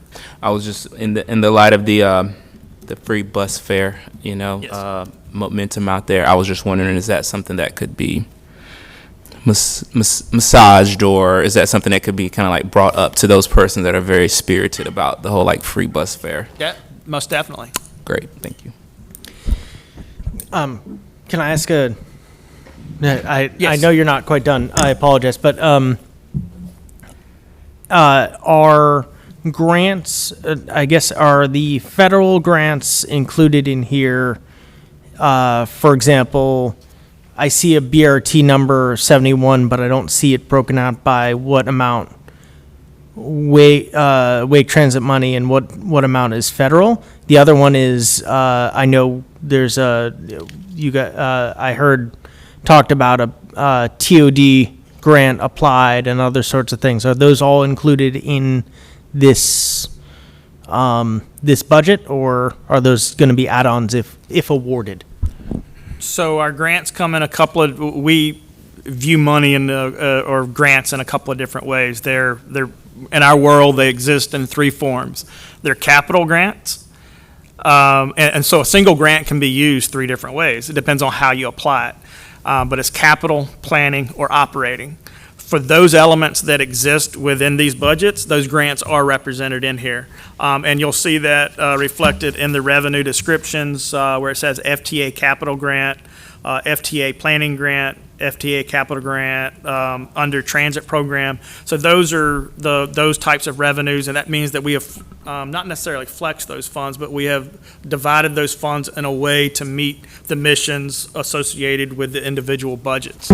Those funds that we do not use that come from those grants or go directly into capital projects. So that's what's building shelters in the right-of-way. That's what's helping us build a new operations and maintenance facility for our paratransit program, along with Wake Transit funds. So, those that get split up three different ways. You do not see the CIP budget because these are operating budgets that we're looking at today. So the capital bus improvements, or at least the capital improvements you're not seeing. You are seeing the capital improvements in the Wake Transit plan, but not in the regular budget. And we still have to finalize the CIP, and we'll be bringing that, but that'll be a pretty simple budget. That helps me. Thank you. Yes. The Wake Transit program, so we had talked just a minute ago about that figure. If you look at the total programming for FY21, you'll see our total requested budget. That does include federal as well as Wake Transit revenues, especially in the bus rapid transit line item. Bus infrastructure, bus acquisitions as 100% Wake. So the only line item that I'm aware that includes non-Wake funds is the BRT line item. Under that scenario, that would assume a federal participation of approximately $35 million in the form of an Half of the money. allocation. That is correct, roughly half of that allocation. So I'm going back to my original question, because I'm more confused now than before. The Wake Transit Program total requested fund amount is 110 million and some pennies. The 71 actually contains a combination of Wake Transit and federal funds. I'm looking at the 110, so. Yeah, so the 110 is 110 less contains- 35, Would be the Wake Transit but contribution. I'm still going back to this number that Oh, Nathan.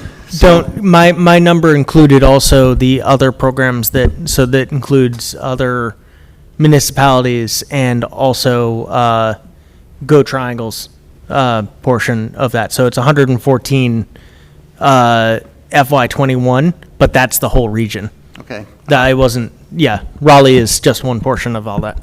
Sorry for the confusion. So that gives a general overview of our, we don't want to say silos because we think nothing's siloed. But Everything's unfortunately, siloed around funds, you have to segregate funds depending upon their use because that's how we receive them, especially in the world of federal allocations. So that does represent our budgets. Please feel free to review these. If you have any questions between now and the next meeting, email me. I'll make sure that Siobhan gets the email so she can tell me what is what, because she is certainly, she and her staff work very hard all year to make sure that we have balanced budgets and working with Go Raleigh staff to make sure that we have all the resources that are needed to be successful. We did pick up the issue that Karen brought up of the extra, that position of engagement. That is, we did. Did we roll that into this thing yet, or? It's on the next slide. Huh? It's the next item? Oh, okay, I'm sorry. So I'll make a motion that we table the budget discussion or the budget vote for April meeting after we've had a time, the RTA has had an opportunity to review the budget and have any questions, so we can be informed while Siobhan is giving her presentation. All of that. Do you need a second on that? Second. All right, it's been moved and properly seconded. All in favor, aye. Aye. Aye. All opposed, nay. The ayes have it. So we'll go ahead and move this to our April meeting after we have an opportunity to read through it and come up with any questions we might have. Thank you. So our next pending item. Yes, so at the committee meeting, we were able to get through the draft of the bylaws. And what we decided was to have a presentation of a summary of those. And I don't know who's going to make it.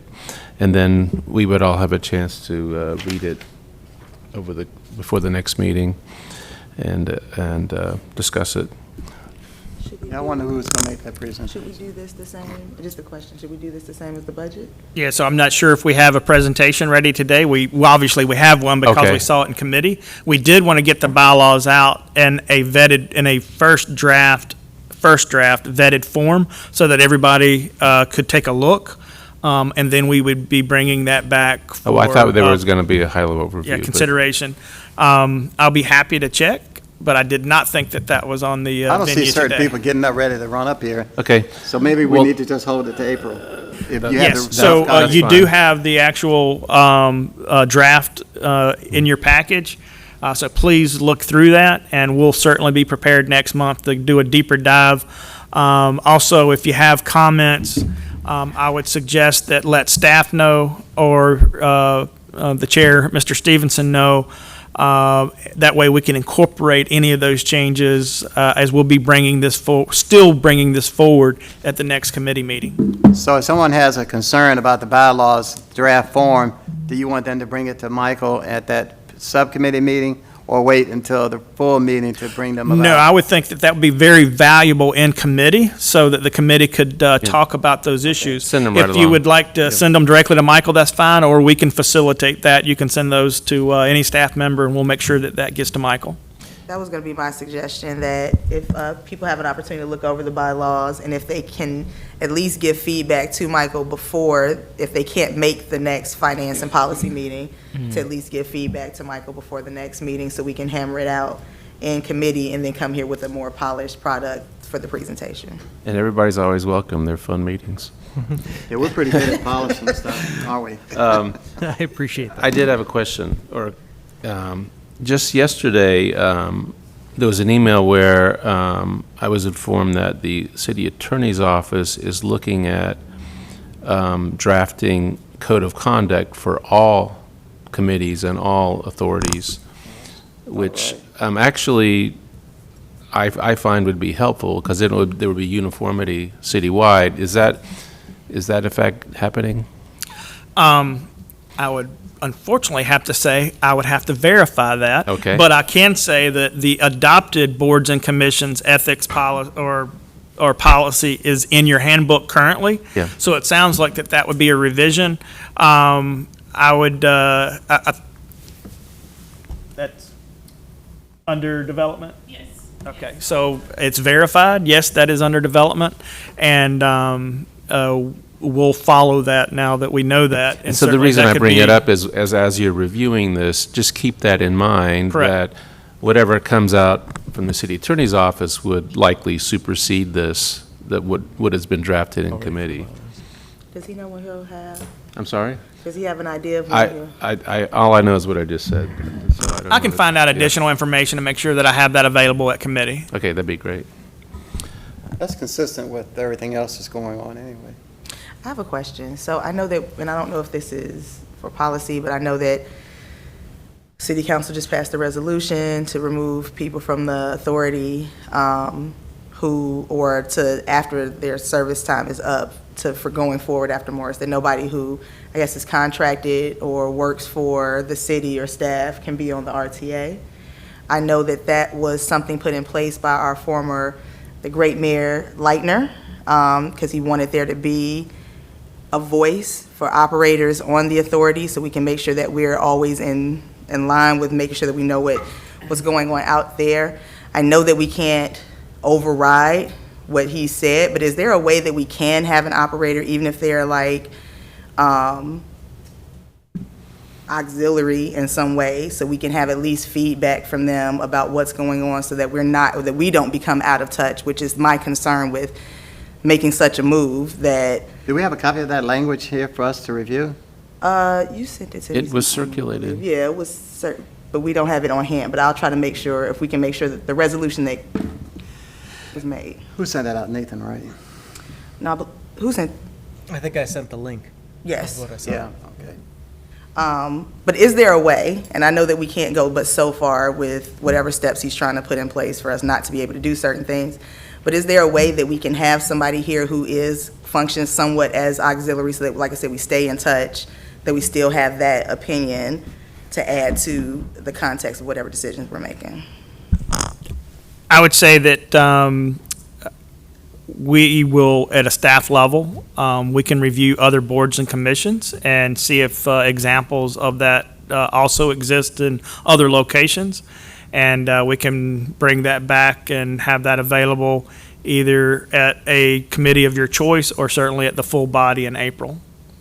Yeah, I know that there's some things in dismantling some of the things that Mayor Leitner put in place that made sure that community and people's voice were still implemented in some of the conversations and decisions being made at a higher level. So I would like, if we can, to make sure that we could at least have an opinion and have that, even if they don't have a vote, they could at least still have a voice with the RTA. Let me come up to speed. Is Sharita on the board anymore? No, So she's gone because of this action. in part, Huh? in part. She served her 3 two-year terms. Okay, So she rotated off Okay. at this same time as well. but We've had Sharita on even past her terms because she was a voice, she was the operating voice on the RTA. so we don't have an operating position anymore. No. Under code, the operating position has never existed. It has been, since my tenure with the city, a Go Raleigh Access employee. It was a taxi driver when I was here first, was on the board. And from that point forward, it was a Go Raleigh employee. But since my tenure here, it's either been a Go Raleigh Access or a Go Raleigh employee.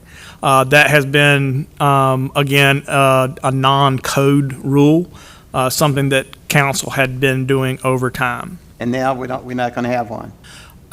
According to the new resolution, that is the direction that's out How there. does that affect Mr. Cook? He can stay on through his term, Yeah, that means that that is correct.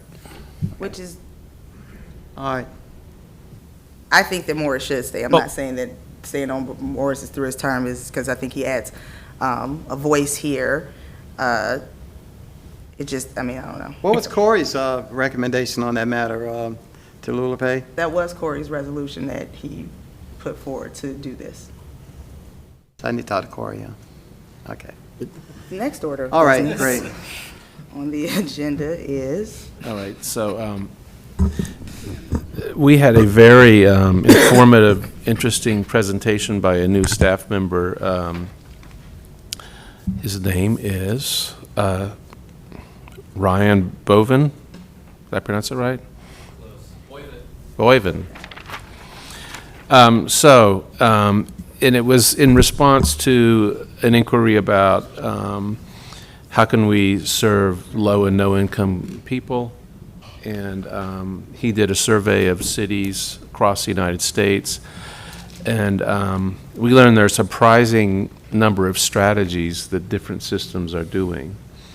That could be studied for potential application within Go Raleigh. We also learned that actually we have a system in place that effectively does deliver fare-free service to a certain number of people through a discount bulk purchasing arrangement where organizations like homeless shelters, let's say, can buy blocks of passes at a discount, and they may and often do give those out to people who need them. So it's not zero cost to the system, but to some of the riders it is a zero fare. So just want to point out that Go Raleigh is actually doing some of that. But other cities approach it differently, and there are surprisingly different ways to do it, and some are more effective than others, and some are still in the exploratory stage. So that research is going to go forward as part of a larger discussion that's going on all around the city and the region about, should we explore complete zero fare, a zero fare system, and how would that work and so forth. So nothing conclusive. It's exploratory. It's for information at this point. But I just want to report that research is going on, and I think the discussion will continue to go on, but they're doing their homework, so we'll be able to make an informed decision if it comes to that, a recommendation. Anything to add on that, David? I really appreciate that, especially having had some input in terms of hearing about the homeless shelter piece. And I'd love to hear more about some programs that do that even at a no cost for the shelters too in the future. That's good. I look forward to hearing the report. Okay. And finally, there was a request by Karen Renge about a full-time, it's listed here as a marketing position, but that's not exactly the way she had characterized it. It's really a full-time person who is dedicated to public outreach for Go Raleigh. And so what was agreed upon was to put in a budget request, and it would fall under the budget under Wake Transit Administration line, that there would be a note in there that'd be a budget request to add that in there. I'd be interested in seeing what the job description for the person looks like. Yes. I think an outreach position is needed, but I'd be interested in seeing what the job description We raised that exact same point, that the job description and responsibilities is something we'd all like to see. Yep, All right, thank you, Michael. certainly. We're going to move on. You chaired the marketing committee meeting. Do you mind running through it? Sure. I did more than I expected. I can do it if you want me to. No, I'm good. Right, cool. So at the marketing committee meeting, we had a number of projects brought up. Couple things that will that we have to vote on, but specifically to begin with is the census. So I'm sure you're all getting hit regularly on advertisement about the 2020 census. It actually starts April 1st. The group that's helping to move that along is actually looking at doing some art projects throughout, and then also throughout the area.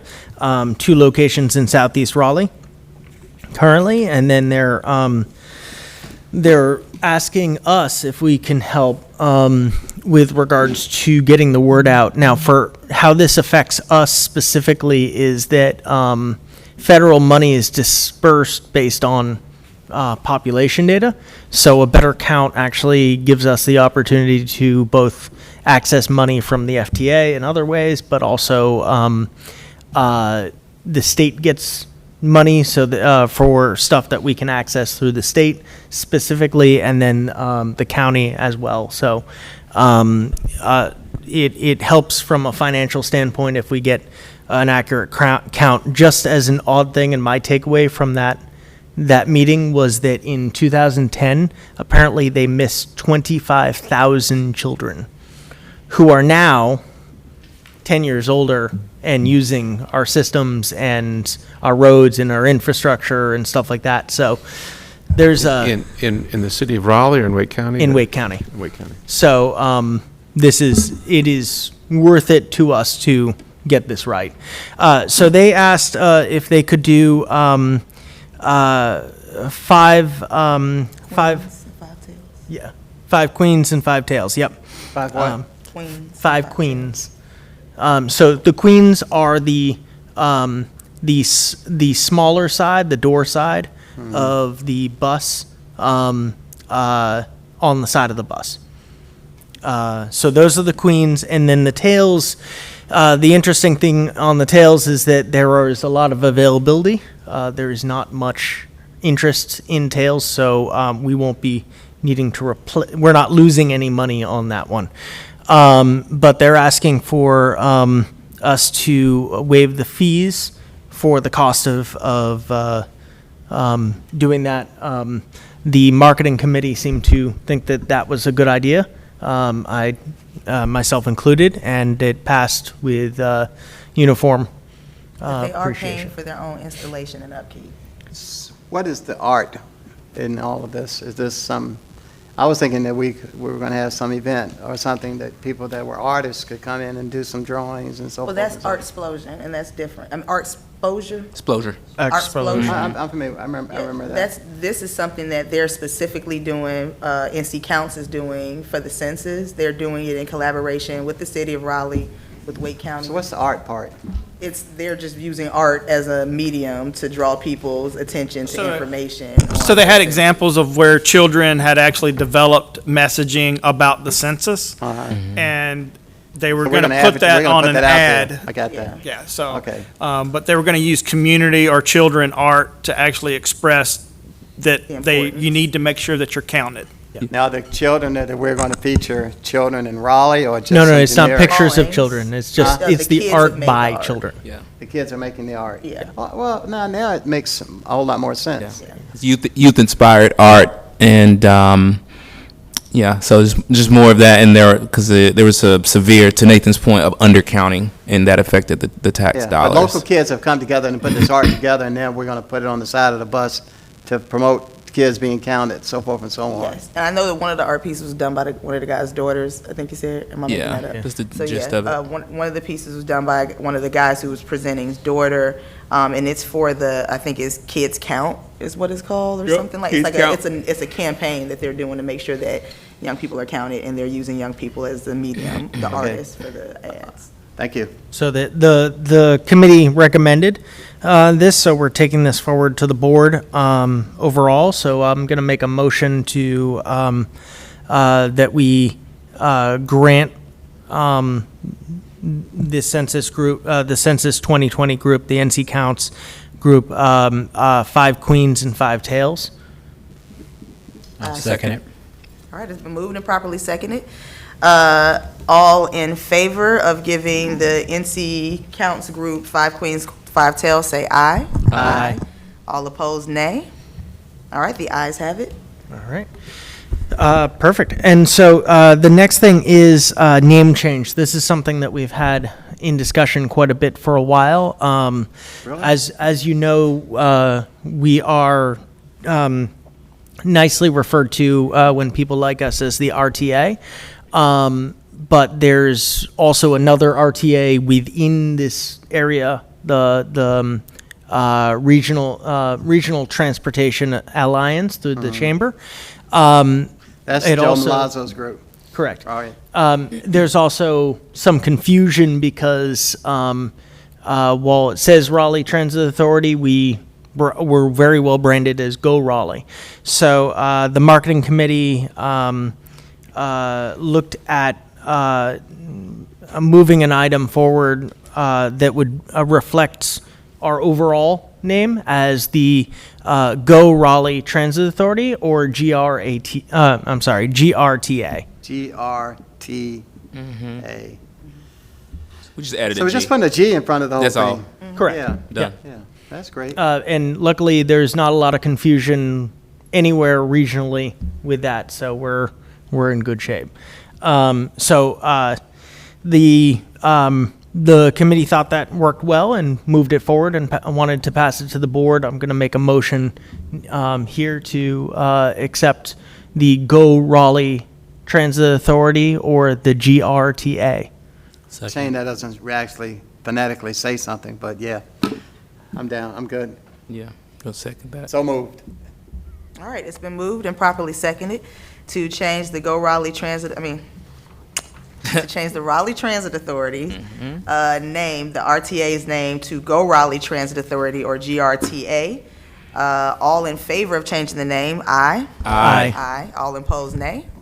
The ayes have it. The name has been changed. Yeah, we've been working on that for And a while. I think it has to, city council has to endorse that at, That is Maybe? correct. So I'll Okay. be working to figure out the appropriate way to request that. It could be as simple as a quick item on the agenda, or it could be a special request and recommendation of the Raleigh Transit Authority. So, or the Go Raleigh Transit Authority. So, Can I'll it be. come out of the transportation committee? We send it to them and they just make light work of it at the next meeting? I'll find out. Okay. Well, at least we got to this. We've been trying really hard just to get to this place. been a long road. I don't Victory. remember all that other activity to get it there. We've been having a long conversation about this. There's been a few near misses. All right, so the Wake Hospitality Job Fair has been canceled. Is that what I'm understanding? So we're not going to worry about that. There is a request that was approved by the committee as well to sponsor Artsplosure 2020. This was something that we did last year as well. Artsplosure is the same group that does the first night as well. It's a fairly big event. It gets a fairly good amount of exposure. Go Raleigh sponsors, and then we give them advertisement on the buses, but also we end up being a sort of, and you probably had seen this with the first night, we end up being a place where people go to on our website to find out where the buses are. There's direct link, there's info directly on their page for us. So it ends up being a pretty good investment for the transit system. What does sponsorship mean? I'm sorry?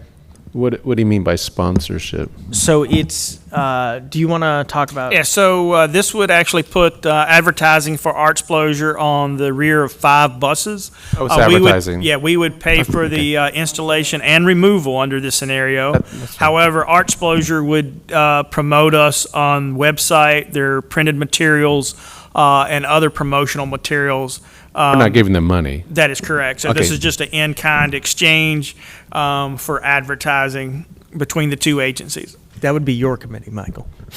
That would I have just to wonder approve why that. we didn't say committee. We have a budget for advertising anyway, and whatever this costs comes out of our budget, right? we So, already have. yeah, so there's not a true cost. What you're doing under these scenarios is you're waiving the potential fees or fares, fees that we could receive from the lease of that space. You may have heard earlier that the queen spaces and the rear of buses, those spaces are not utilized a lot at the moment. In the grand scheme, there's probably little risk of losing true revenue from a paying customer per se. Where do we account for that revenue, whether real or otherwise, in the budget that we're looking at for next month? Under the transit budget that you saw, that is the 500,000 in revenue that says marketing, I believe it is, Okay. Advertising. or advertising, my fault. All right. So we get 500,000? Yes, sir. Okay. So I'm going to make a motion that we sponsor Art Disclosure once again this year. Second. Hope we have it. It's been moved and properly seconded to continue sponsoring Art Explosion for this year with 5 queens for free for 2 months. 5 tails for free for 2 months. And they will cover the installation and the take. No, we will cover the installation and the takedown. All in favor say aye. Aye. All opposed? Nay? No, the ayes have it. All right. Next item was bus advertising discounts. So in that same vein that tails are not very well taken advantage of, because we have a marketing team this year that is working on using actual practices to raise the amount that we're getting on buses and stuff, and increase our the awareness of transit, as well as the advertising that we're doing. They've asked to have a discount on the tails that are available. They want to run a period where we would have and I don't have the percentage down of that discount. I think it's 25%. Split it, Christy. What was it? So under 20%. 20%. Okay. A 20% discount on. Who are we on, extending that discount to? that's not anyone. So they're just going to So discount. we're trying to build up? Yep. We're trying So to it's get just people going to use it. discount the tails for a period of time to see if there's some interest from some of their people. They have a list of people that or organizations that they can call to say, hey, we're doing a sale on this. Do you want to get in Our on marketing this? committee. Yep. Okay. Or not the marketing committee, but the staff has a list of favorites. folks. So they're going to try to sell those out using that sale, and we'll see if they get interested on that. So I just want to clarify Yeah. that it is for the queens and the tails, correct. because there are no queens or tails currently in rotation in our fleet. I don't think that I realized it was Queens. Okay. Yeah. What about the Kongs? Isn't there Kongs? No, They're very popular. What? It's new to this. So there's the queens are on the side of the bus where the door is. They're smaller. The kings are on the other side. They're bigger. The kongs are bigger than the kings on the other side of the bus, so they take up more space. I tell you what, one day y'all come in here and do a bus, bring a bus, and then show us where all these, so when you talk. Need a this- diagram. See, This I lingo, told you. you know, we know what It's we're called. talking about. It's like you and I standing next to each other. That I'm actually a king, sounds you're a kind Kong. of. That's actually not a bad idea. No, it's so not, we will David. plan to do that at the next meeting. So yes. When I heard that, I was like a deer in headlights. I was like, what? Tails? So. So I'm going to make a motion that we accept staff's recommendation to run some discounts on advertising to get some interest on those queens and tails. Second. All right, so it's been moved and properly seconded to discount the queens and the tails in rotation at 20% to help move some of the space. All in favor, say aye. Aye.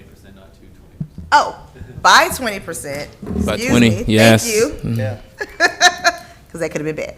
All right, to move all kings and tails in rotation to 20% off to help move, to help promote and move some of the space. All in favor, say aye. Aye. Aye. All opposed, nay. All right, the ayes have it. All right, and the last item that we brought, that we moved forward was with regards to current advertising that Go Raleigh is doing to increase ridership and awareness of the improvements that we're doing. Andrea has taken the reins to run a number of different really attractive ads. Some of them were sent out in the last, or those were sent out in last month to you to show what they're doing in terms of advertising. The request by staff is to do 20 tails and to dedicated for our own advertising purposes. So I'm going to make a motion for us to grant staff with 20 tails for our current ad campaign. I'll So second. moved again. Is that the campaign that Andrea showed us some samples of? Correct. Yep. Okay. The shoe and other sorts. Yep. Yep. All right, so it's been moved and properly seconded to waive fees to install 20 tails for our own Go Raleigh ads to help increase ridership for the next 6 months. All in favor, say aye. Aye. Aye. All opposed, nay. All right, the ayes have it. It's been moved. So the items, the other items that we talked about at the marketing meeting, we touched upon the fact that there was in February 29th, there was a move by some business leaders to pay for bus passes for riders. They were making the move to show that there was some cost for ridership, and also to talk about helping riders for that that day, on the unexpected cost of an extra day that month. So they are that came through, I believe, at $6,000 or $8,000, and they participated in it. We talked a little bit about what that would entail. So we made a recommendation that that the policy committee also take the finance and policy, take a look at maybe making some policies regarding this.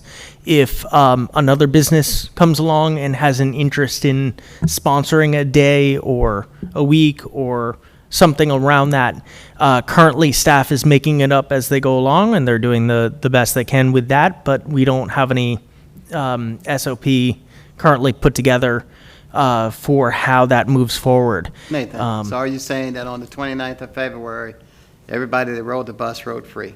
Correct. And the business community underwrote the cost? Correct. A set of business people? Yep. Citywide? Correct. And what was the participation? I mean, Well, so it wasn't advertised as a free fare day. It was specifically put out so that when you got on the bus and you were about to pay, the driver was just covering up the fare box and saying it's been taken care of. So it wasn't to increase ridership, it was to help our current ridership for that extra day. There has been some talk about going forward in the future with regards to this business and others about promoting ridership by doing a free fare day or event or something along those lines. Rider Appreciation Day, like, kind of, sort of. So it's going to go, you want to So, put it in Michael's? yeah, I just wanted to, so what's going to happen? So the recommendation by the committee was to send it to Finance and Policy to explore some policies regarding it, but also we made some recommendations for staff to begin looking at how they can look at this maybe as a model as well for not so much advertising where we bring in revenue, but covering costs. So if they want to run a campaign, you have a business that wants to cover fares for advertisement. Coke comes in and says, listen, we're doing free fares for a month for everyone. They have a model, they have some sort of way to do that. So let me just get one more point straight then. So for, what day was the 29th? Saturday or something? Saturday. And it cost, they wrote a check for $6,000, covered the riders that day. I don't know the exact cost. I don't think But we it's in talked that the range exact of cost. Yep. numbers. Okay. Yep. I think it should, if the finance committee is willing to look at it, I think that we should send it to them. Yeah, we'll be happy to, and then we can delve into it in more detail then. And lastly, we talked about a couple engagement opportunities, Earth Day coming up, possibly at Dix Park, as well as looking at next door and public engagement for the Route 20, the Garner Route 20 public hearing. All of that is included in your packet, but or your agenda. But there's definitely staff is trying to do more in terms of getting out there and participating. The Dix Park thing is April 18th, and if that actually does happen, if it's virus approved, then we made comments to staff to explore helping folks get to the park because there is no. Is that the J. Cole concert thing? No, it's Earth that's Day. Dreamville, I think, right? Bill? Is that Dreamville? Yeah, that's different. That's later. It's Earth Day. That's Earth Day. Earth Day? Earth Day. April 18th. Yeah, it's like by your house. So, Yeah, boy. all right. So that was marketing. Well, that was enough, I think. Yeah. All right, thank you for all of that. Great information. All right, so I think that we are rounding out to the end of our authority meeting. Before we close, is there anything extra anybody wants to add? I have a question. Is Go Raleigh doing anything, taking any particular measures regarding the coronavirus in terms of bus cleaning or something, anything like that? So we have done quite a few things in response to the state of emergency that really the state is under currently. Instead of reading about 10 bullets that I have here that Marie certainly had ready, that the operations staff have been working on, not only for Go Raleigh, but Go Raleigh Access, our paratransit system as well. We've been working on a number of things. Certainly things that are going to be available that are occurring as far as cleaning and availability of hand sanitizers, things of that nature throughout our system and network. But also making sure that we have contingency plans in place for things that, we just don't know where everything's headed, quite honestly. So we have to look at all different scenarios, and we have to develop a lot of if-then statements. So we've been going through over the last week or two through all of those if-then statements as well. What we will do is we'll make sure that we get this email out to you no later than either this evening or tomorrow morning, which outlines everything that we have. We have this available on our website currently, I believe, as well. If it's not, it's going to be posted. Is it not yet? Maybe. Okay. All right, so we're still waiting on some information on that, but we'll get the information out there certainly to the board this evening or in the morning on our efforts. Certainly something that is on everyone's mind, and we're taking it very seriously, obviously, and we'll certainly provide any additional information as things progress. Well, how does that extend to our meetings? Are we going, I know we don't like telecommunicating on meetings, but is that in our bucket of options? I would say that I'll have more information on those types of activities, and probably not in that email, but as we continue to progress, at the moment, the city of Raleigh and our meetings are continuing as planned. So that's the way we're headed there. Certainly, if there was something to arise that would require us to do something different, you're going to be the first to know. I don't mean to be pessimistic, but having closely followed what's happening in Italy, I think that we should operate on the assumption that in April we won't be meeting. He is a nurse. Well, after there all. you go. I take that from a clinical standpoint from you. Can we require our taxi service that works a large portion of the Raleigh Access program? Can we require them to do certain standard cleanings? Because I know that our access vehicles are, I'm sure you're taking care of those, but that is, the taxis that contract with us are a large section of that. So we don't contract with anyone. It's all a brokerage. So everything that happens with our taxis is at will. Okay. Certainly, we want to encourage everyone to have very safe practices, and we'll continue to do so. And point well taken. We'll make sure Is that we there do like- communicate that Is there like a effectively. taxi commission or something in the city? We have a taxi inspector's office, Okay. and mean, they do the annual inspections, make sure the insurance is up to date. It seems like they would things of that nature. promulgate that kind of Yeah, policy. so Yeah, we'll but certainly we work don't with have the a Hackney taxi inspector's department like office to make sure New that we York relay or that something. information. Yeah. Way to But put, point well like, taken. Thank you. Any way to put maybe, I mean, I'm sure it's at a cost, but like hand sanitizer dispensers We've already done that. on the buses and at We Morstead? did that overnight. Everybody was back ordered, so we actually had to do a lease agreement with a vendor of ours.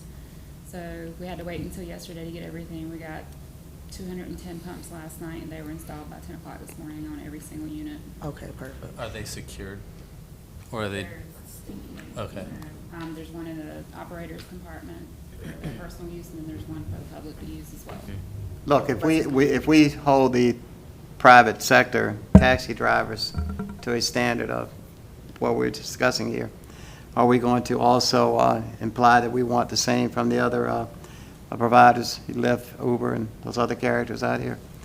Like I say, we do not hold, contracts with the taxi providers, so I can't, under contract, require anything above and beyond what's within code for the taxis to adhere to. However, I think that everyone has a good faith feeling that we want to do our best to ensure that our customers are safe, our employees are safe, and proceed in that manner. So certainly we'll be communicating and encouraging, and I don't think that we'll have any issue with people heeding our warnings.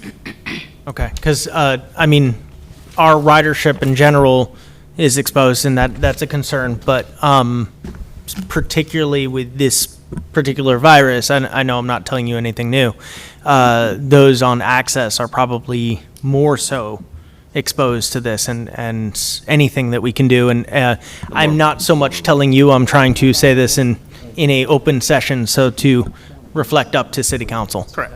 Okay. Thank you. All right, well, it looks like we have, and I agree with that, thank you very much. Thank you for that question. I know Danny has something he wants to add before we close out. So, David and I have been discussing, I meant to bring it up last month, but we got on a tangent of sorts.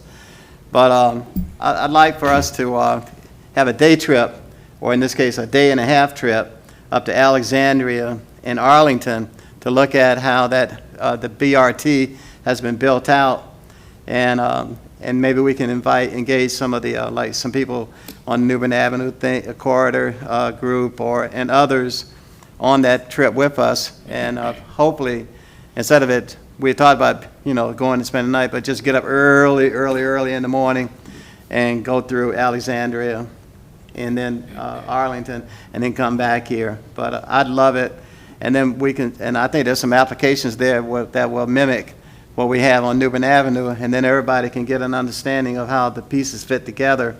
And I think that'll go a long ways in addressing concerns that people may have about how this thing is going to look.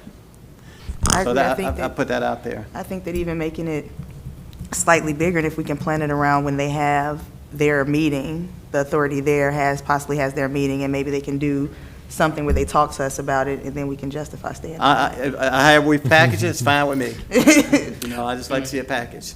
Certainly, I think that travel may be a little bit challenging in the immediate future, but what we'll do is we'll go ahead and start doing research, trying to determine what types of options are available, and we can certainly report that back out in April, and hopefully have us a plan. And Thank you. And all of this other stuff will be behind us this summer, we hope, and we'll be full speed ahead. Is everybody down with that? Okay. I'm definitely We just down have for a road. I was down for a field trip. Road trip. Right, 'cause we don't know anybody. All right. Are there any other comments, concerns? Do you want this hard copy? All right, if all hearts and minds are clear, I would like to call this meeting to a close at 5:48.